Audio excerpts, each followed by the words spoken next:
Hey guys, Yankee here, and today I'm going to be giving my thoughts on One Piece Volume 17. So this volume picks up basically immediately after we left off in Volume 16, where Luffy had punched Wapol, and it's basically fight time, right? We're at the end of the arc, it's time to fight the bad guys and move on. Um, so Chopper is going to fight Wapol's henchmen. Oh boy, what are their names? One of them's named Chess, the one with the bow and arrow, and then the other one with like the afro powers is, what was it? Kuro Marimo, I think. So Chopper's going to fight them, and Luffy is going to fight Wapol, and this is basically where Oda decides to give an explanation to Zone Devil Fruits, right? Because I think they were introduced first in this arc a few volumes ago with Dalton and his, was it Ox? I forget what his ability is exactly, but um, and so we basically lay out exactly how they work here. We got, I forget which one it was. Well, I mean, it might have been after Kuromarimo and Chess combined. Um, which is silly. Wapple's powers, I'll say this, Wapple's powers are really creative and fun, where everything he eats he can just sort of like create things with. Um, and like change his body into them, like the Wapple house, or was it Wapple factory? I forget what it is, but uh, it's really neat. And how he can just like, I ate a cannon, now I have a cannon arm. That's a cool power, and I think Oda does a great job with making really creative and interesting powers that I haven't really seen anywhere. But anyway, back to zones. They were introduced in this arc, and we get like a good. Here's how they work. Basically, you eat a devil fruit that allows you to transform into animal. You got your regular, normal human form. You get a hybrid form, which is just halfway between you, a human, and an animal, and then a full-on animal form. And we also immediately break that by having Chopper be like a doctor, and he's developed and researched this medicine that gives him more forms. I think he says he has 7. So it's like, okay, here's a form that makes him jump high. Here's a form that makes him punch hard. Here's a form that puffs him up like a big plush thing, so he absorbs more attacks. It's defensive, and that's really cool. But it also sets in stone sort of like, here's how every other character's power is going to work. Chopper's different because at the end of this he joins the crew, so of course he has to sort of stand out, right? Make him a bit different than everything else, and he already is a bit different because he's an animal that ate a human fruit. Um, but like, here's how Chopper's different. Here's how he can be, stronger and sort of. It combines his medical skills with his devil fruit, where it's like he developed this medicine that makes him different than all the other zone devil fruit eaters, which is cool. Um, so Chopper defeats them pretty easily, and then we get back to Luffy and Wapol. Uh, the fights in this are fine. They're nothing in like special or anything like that. I think Wapol doesn't even get much of a fight. He only gets like a couple hits before Luffy blasts him off into space, Team Rocket style, right? So basically, Wapol, he has the power where he can like turn his body into the things that he's eaten, but he basically runs into the castle to try and get to the weapons, like the armory, which he has a key to. Which Nami steals from him because she's in the castle. And then after failing to get into the armory, he runs to another spot where there's a cannon. And because the castle has just been wide open ever since Chopper and Dr. Kuriha have taken it over, there's like birds in it, and the weapon that he tries to use doesn't work. And so Luffy basically gives him like 2 or 3 hits, blasts him off, and that's that. Um, and then, meanwhile, while the fights are going on, we have Dalton, along with, what is it, uh, Zoro, Vivi, and Usopp, making their way up to the castle because Dalton is basically ready to sacrifice himself to defeat Wapol. And he's got like, he just pulls out a bunch of dynamite, like he's had it on him this whole time, which maybe he has. Maybe he's just carries dynamite around with him. For the, like, as soon as Wapol shows up, I'm gonna go blow him up. And the only reason he didn't do it earlier, like last volume when Wapol defeated him, was because all the citizens are nearby. Maybe.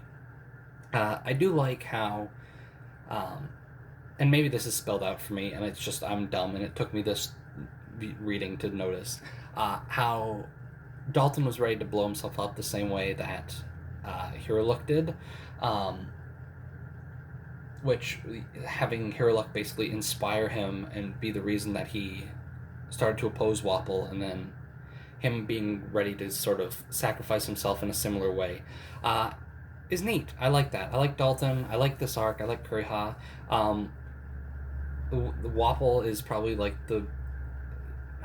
He's not a bad villain. He just sucks. I don't know if I can explain that right. Like, I'm glad that he got his butt kicked, and that's probably what you want, right? You want a villain that you want to be defeated.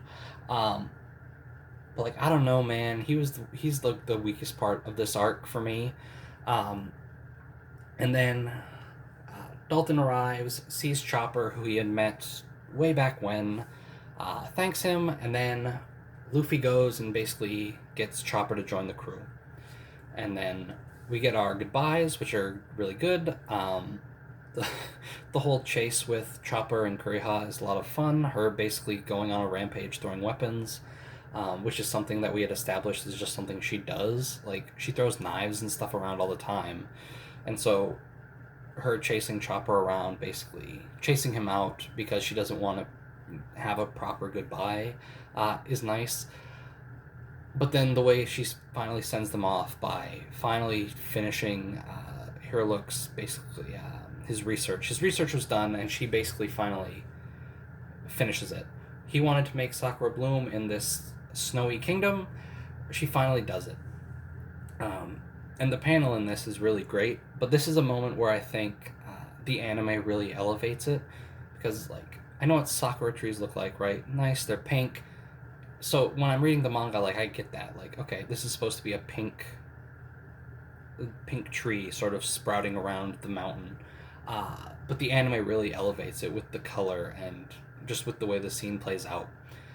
It's still great in the manga, but I think I prefer the way it was handled in the anime. What happens after that? We leave, everybody gets back on the ship, we're heading to Alabasta finally, and we see Chopper sort of integrating in with the crew, and it's just fun and like a good post-arc party, but in this instance it's really small. It's just the people on the ship. I don't know if I've said this before, but I probably did during the end of Arlong Park. I love the post-arc party scenes. Those are probably like my favorite parts of this series. And this one's fun. It's just small. It's just the crew. It's Chopper basically getting a taste of what being a pirate is like and what's going to be happening moving forward. And then the final chapter, we basically leave the crew and we head to Alabasta, where we finally get to see Crocodile. Like, we've seen glimpses of him, like in the phone call with Sanji back on Little Garden. But this is like the first time I think we see him properly, and definitely the first time we see him fight. Basically, he is one of the seven warlords, which is a pirate employed by the government to stop other pirates. So he's hanging out in Alabasta, and so everyone expects him to basically step in if pirates are out of line, and that's what happens. We see him take out some fodder villains, and we get like a glimpse of his power. I don't remember if they say what his power is, if they really explain what his power is in this, so I'm not going to talk about it yet. Even though I'm sure anyone that watches these videos has already read One Piece, but we see sort of like the pirates try and stab him, that doesn't work, and then we see him basically murder them all as civilians cheer. And it's great. I think it's a really good introduction for Crocodile. It sets up like, okay, he's strong. We only saw him fight like some weaklings, but he just took multiple blades to him and he was perfectly fine. So he's definitely strong. Yeah, and that's basically it for this volume. It was good. The end of oh my gosh, I've already forgotten it.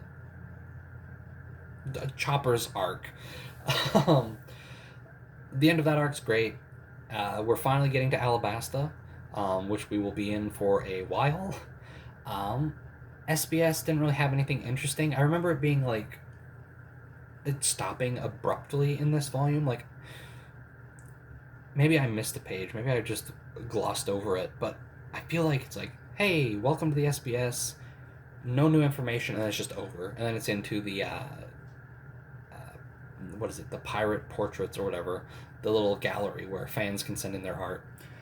So no new information there. The cover story with Django is still going on. In this, he met Full Body from the Baratier arc, the Marine that Sanji beat up at the beginning.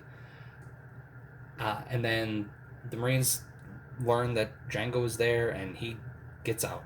And that's basically it. Not much has really happened with that. Yeah, and that's the volume. It's good. I think this is a really good volume, a good wrap up to the arc. And it feels like we're really moving. So yeah, that's going to do it for this video. Another good volume. I'm excited to get to Alabasta because I haven't read that in a long while, and I'm excited to get to it because I really like this arc. So anyway, thanks for watching, and I'll see you guys next time.